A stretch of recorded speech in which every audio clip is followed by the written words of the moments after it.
Well, we've made progress towards modeling systems that we would come into contact with. So we've done rotational systems, and now we're going to add systems with gears.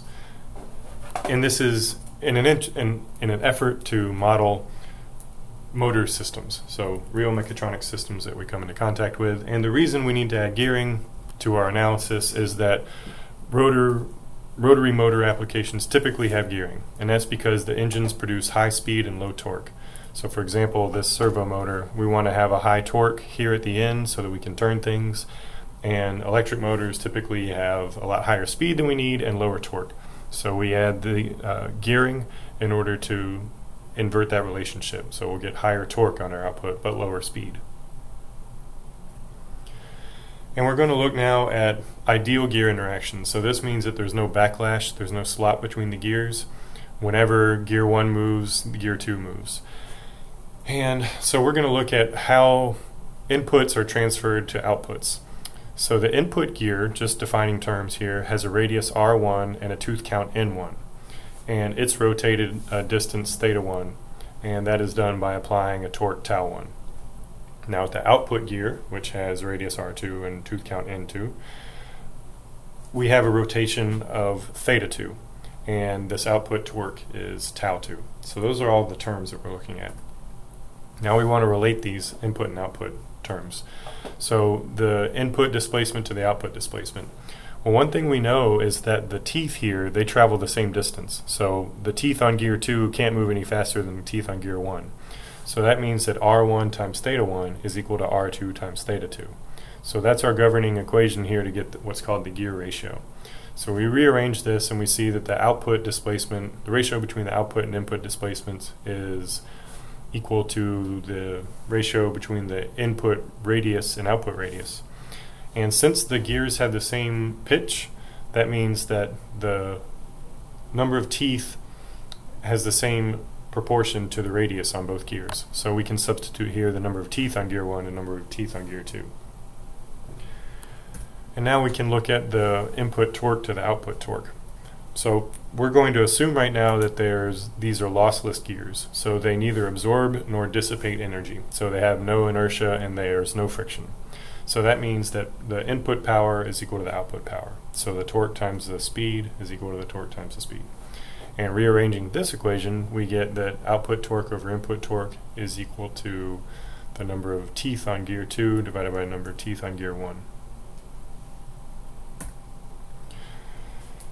So whenever we have gearing, this changes the impedance seen by the motor. So if we have this moment of inertia, damping, and spring here at the output shaft of a gear, then the motor or the input shaft is going to see a different loading than here on the second shaft. So we want to find an equivalent system. So an equivalent system to this would just be what does the input shaft see? You know, what impedance does the input shaft see? And the reason we do that is for simplification, and also because we don't have independent motions. So we have here in this figure two displacements, theta1 and theta2. And while they have different values, they're not independent. So theta2 is just proportional to theta1, and that's related by the gear ratio. So we can't move theta1 and hold theta2 fixed, and vice versa. So there's only one independent motion for this system. So here's an example of a system, and we're going to look now at finding equivalent loading at the input shaft. So let me start by drawing the free body diagram of this mass, assuming that we have these lossless gears. So bring up the camera. So we've got mass, and it's going to move theta2, so we're going to let it rotate theta2. This is J. And so we're going to get some resistance from the damper, so that'd be C theta2 dot, and we'll get some resistance from the spring, so K times theta2. And then we have an input torque, but it's not, the value is not tau. We use a relationship that we found for gear pairs, and so tau 2 is equal to tau 1 times n2 over n1. So we have tau times n2 over n1. So that's the torque that's being applied here. So now writing the differential equation and rearranging it, we get that J times theta 2 double dot plus C times theta 2 dot plus K times theta 2 is equal to tau times n2 over n1. Alright, and now in order to get the equivalent system seen at the input shaft, we need to substitute theta 1, or we need to get theta 1 instead of theta 2. So we use our relationship that theta 1 is equal to n1 over n2 times theta 2. And that came from the definition of the gear ratio. Oops. But I really wanted this, oops, my mistake, that's not right. Theta 2 is equal to n1 over n2 times theta 1. There we go. So now substitute this in for theta 2 and rearrange, and we can get our equivalent system. So what that means, I should have drawn this earlier, but the equivalent system would look like we'd have an equivalent moment of inertia, we'll call it JE, and that has an equivalent damping CE and spring KE. And here's our input torque tau, and this motion is theta 1. Okay? So we want to relate theta 1 and tau through the mechanical impedances. And these two equations allow us to do that. So let me substitute in theta 1 or theta 2 here in this equation, and what we end up getting is J times theta 1 double dot plus C times theta 1 dot plus K times theta 1, all that multiplied by n1 over n2 squared is equal to tau. So in our equivalent system, JE is J times n1 over n2 squared, so that's this equivalent moment of inertia. CE is C times n1 over n2 squared, and K follows the same pattern.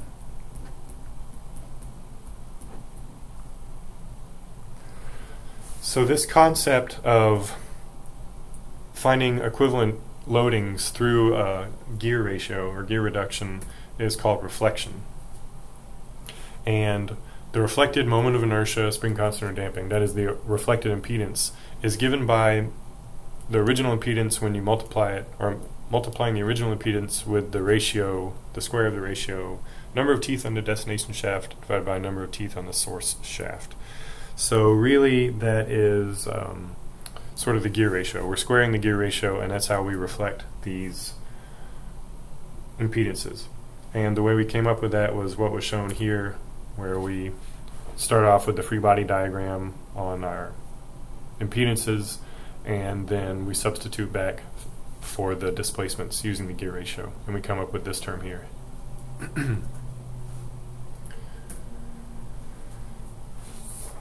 Oftentimes we can't achieve the gear reduction that we want through one pair of gears, and so we need to employ a gear train. And so this is several consecutive pairs of gears where the output shaft of one gear pair becomes the input shaft of the other gear pair. So here's where we have 3 pairs, and we want to find the gear ratio of this entire train. And so we'll do that by just stepping through. So the output displacement is related, theta 2 of this, the output of this first gear pair is related to the input by n1 over n2. So theta 2 equals n1 over n2 times theta 1. Now the output of the second gear pair, theta 3, is related to its input by n3 over n4. So theta 3 equals n3 over n4 times theta 2. We substitute in our value that we found here for theta 2, and we get the product of the two gear ratios is the gear ratio from theta 1 to theta 3. So theta 3 is n1 over n2 times n3 over n4 times theta 1. And we have one more gear pair in this example. So we see that theta 4 is related to theta 3 by this gear pair, or gear ratio, and substitute in this value we found for theta 3, and we can get the gear ratio of the entire train. So theta 4 related to theta 1. And that gear ratio is just the product of the individual gear ratios. So N1 over N2 times N3 over N4 times N5 over N6.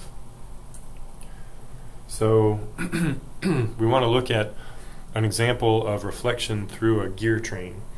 And now in this gear train, or this gearing, is different from what we looked at before in that there's some loss associated with this. So these dissipate energy. And we can think of this as just saying that there is a bearing with friction on this shaft. So D1, I call it C1, is just friction on shaft 1 associated with theta 1. And so D2 would be friction associated with motion at theta 2, and this loss here, this 32, would be friction associated with the rotation at theta 3. So how many independent motions are there here? We've got theta 1, theta 2, and theta 3. How many independent motions are there? Well, there's just one, because this is a rigid shaft, this is a rigid shaft, and this is a rigid shaft. So if you hold this end fixed here, then theta 1 can't turn, and neither can theta 3. So any motion at theta 1 results in a motion in theta 2 and theta 3. So there's one independent motion in this example. And I redrew this just to sort of demonstrate, or just to clarify what's meant by the damping here on the different gears. So here's the same figure, just with a little bit different representation. So we've got our input torque on theta 1, and then bearing with friction. So theta 1 has this friction associated with it, and then theta 2 has this friction associated with it. So there's theta 2, and then theta 3 has this friction. So this is the same system, and we want to find the transfer function. So what is the displacement here related to the input torque, tau? And so what that looks like is we want to find an equivalent system at theta 1. So tau rotates theta 1, where we have an equivalent moment of inertia, equivalent damping, and equivalent spring constant. So Ke and Ce. So really we're just reflecting these different impedances from a source shaft to the destination shaft. So we'll start with the moment of inertia. So the equivalent moment of inertia, we have this moment of inertia, but that is already on the destination shaft, so we have simply 2, and then the definition of reflectance, teeth on the destination shaft divided by teeth on the source shaft squared. So teeth on the destination shaft, that's 4. Teeth on the source shaft is 12.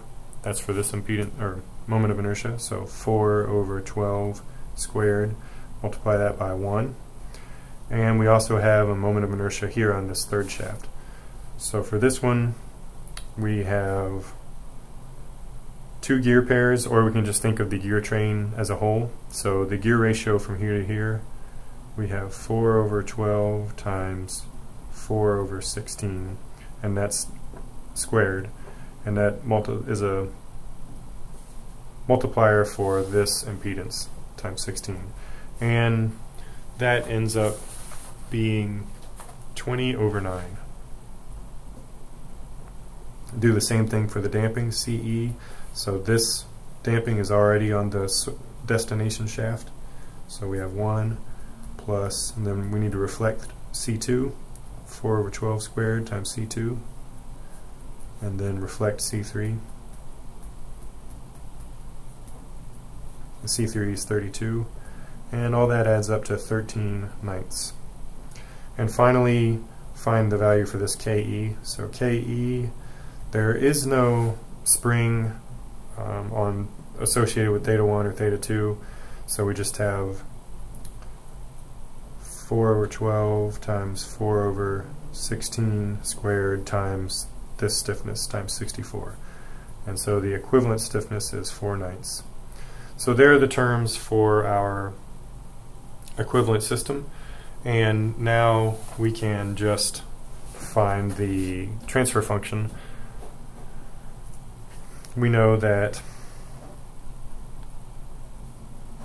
the transfer function is, so the equation that we would have would be theta 1 times the sum of the impedances at theta 1 is equal to the sum of the applied torques at theta 1. So theta 1 over tau is just 1 over J E S squared plus C E S plus K E. Okay, and then we can substitute in these values for J E, C E, and K E. So that's how we're going to look at whenever we want to find transfer functions for systems with gearing.